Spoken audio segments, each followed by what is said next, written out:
success is not based on resistance, it's based on alignment.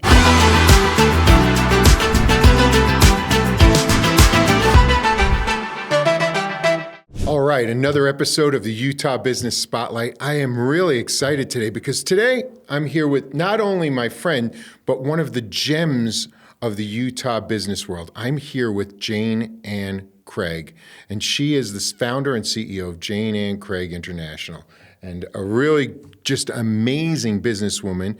She's a consultant now and a coach, and we're going to be kind of giving a little love, but you're also the author of the Audit Principle.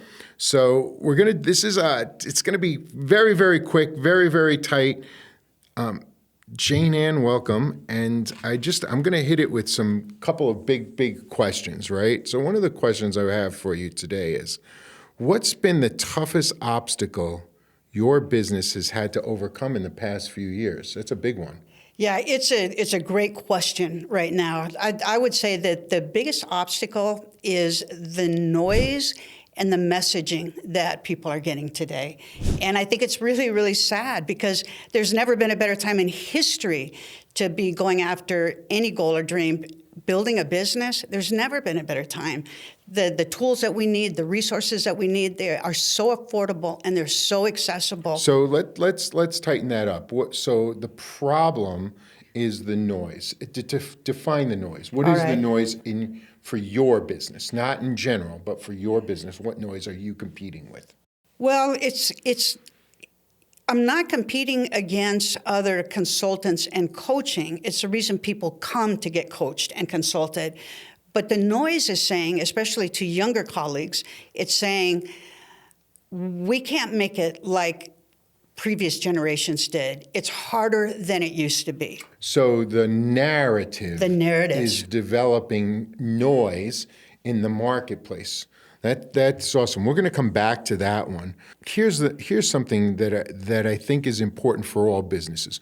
One of the things that's important for businesses is to determine, here's the people that I love working with, and here's the people that love working with me, and then here's the people that I shouldn't be working with. And I think so often we go after the people we shouldn't be working with. That wastes time, energy, and money, but it also destroys our ego and our momentum, and it really strains our resources.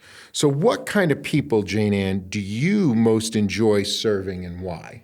So I love serving people that are hungry, that are motivated, and are really, really clear on their purpose. Okay, cool. So we love hungry, motivated people. Yes. Who are clear on their purpose. Mm-hmm. We love that.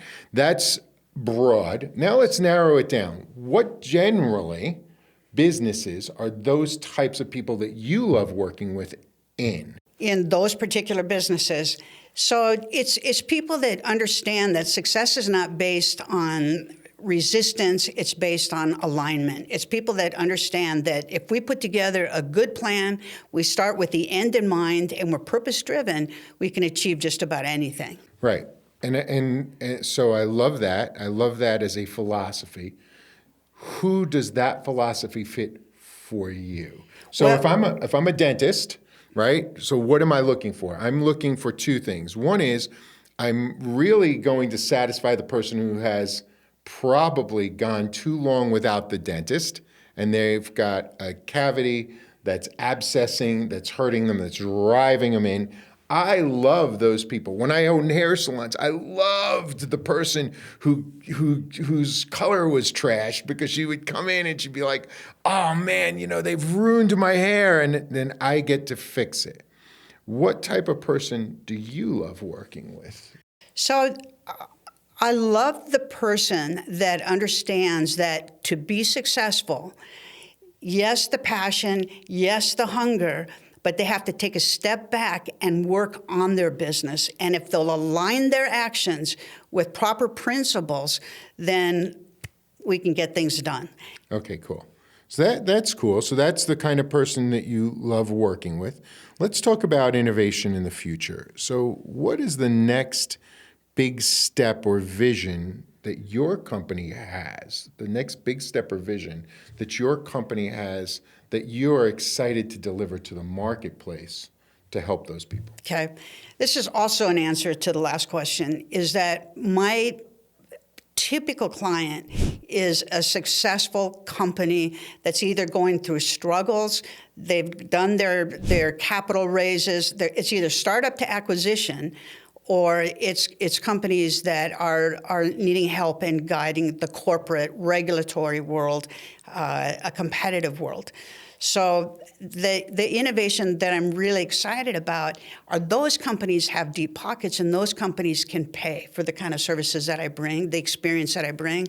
But I'm excited about reaching the young entrepreneur and the employees of that entrepreneur, and do that through videos, through speaking, through my book, The Audit Principle. Mm-hmm. So I'm looking forward to reaching out to a much broader audience that would have a hard time getting somebody like me. I love that too. So let's dive a little deeper. So now I'm going to give you some marketing advice. Is that cool? Sure. So I love, so your big problem, the big problem that you look at is reword that for me. So in one sentence, what's the big problem? If you'll not listen to the noise, and if you'll work on and you'll be busy doing the right things, then you don't have time to even notice what's going on around you. Right. So that's the solution. Yes. So here's a marketing tip.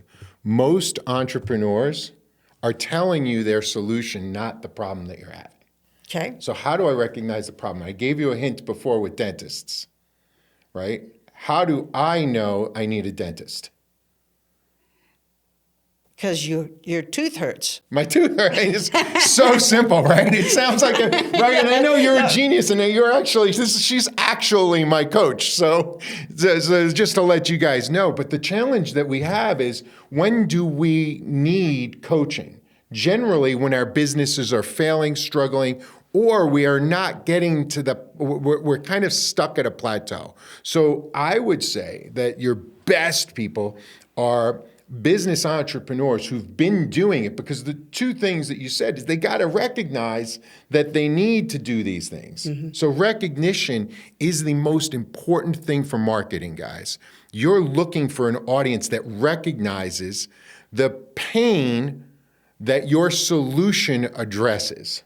Does that make sense? Yes, it does. Like it's an interesting one. So I think that the pain that your people are truly in is they've plateaued. They're putting more time, effort, and energy, but they're not making any momentum because they don't know how to navigate the new waters that they're in.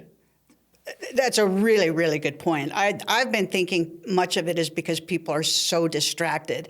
But I think you're spot on, Peter Anthony. And well, I would go back. I love that you recognize that the distraction is why they're in this pain. Mm-hmm. They're struggling because they're distracted. Yes. And they're distracted because they're looking at so many different things. So if you understand that your client's distracted, then you've got to ask yourself, as a marketer, what are the three things that are distracting my client specifically? My client, not all people. Some people are distracted by social media. Some people are distracted by family. Some people are distracted by comparison, right? And when, you had a much bigger exit than I had, but ultimately, we see when we get to that CEO level and we have lots of employees, we start comparing ourselves to our fictitious competitors, because they're not really competing with us, mm-hmm. but we're comparing, like, where is our company? Well, this person's doing this. Should we be doing this, right? So I think that the comparison might be some of the noise, because one of the things that I think that you do better than anybody is whiteboard. Like, when I do whiteboard sessions with you, my company just skyrockets. You're like, well, and I think that the most highly qualified CEOs in the consulting and coaching space are really good at defining where you should be spending your time.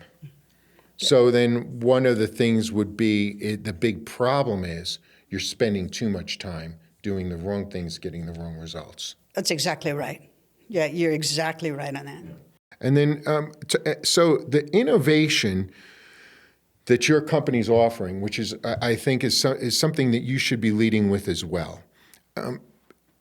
Even with AI out there, right? AI is interesting, right? Because AI can give us answers, but it can only give us answers on the input that we've input.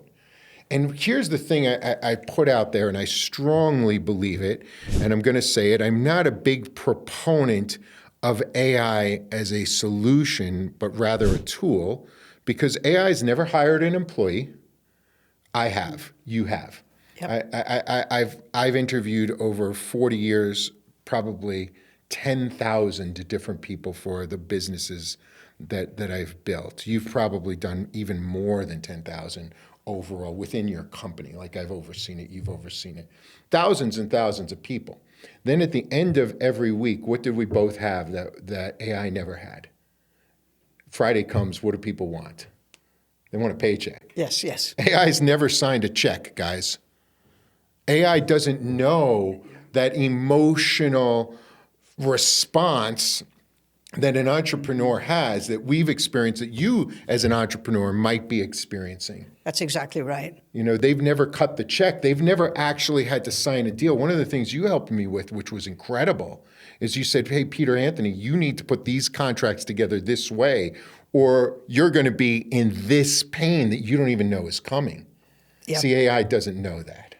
Right. And regardless of AI, it is an issue that every executive, every founder, every manager deals with is you got to sometimes take your emotions and put them on the shelf because you're not making good business decisions if it's based on your emotions. And that's something else too. AI has no emotions, but because it has no emotions, it's never had to solve a problem that's emotionally driven. So, Jane Ann, I think the world of you. Everybody look for the Audit Principle. Search out Jane Ann Craig International. You will not be disappointed. I know your business is already doing well, but if you guys want to find her, connect with her. She loves direct messages. She'll always answer you. Utah's proud to have her. Thank you so much. Thank you for having me, Peter.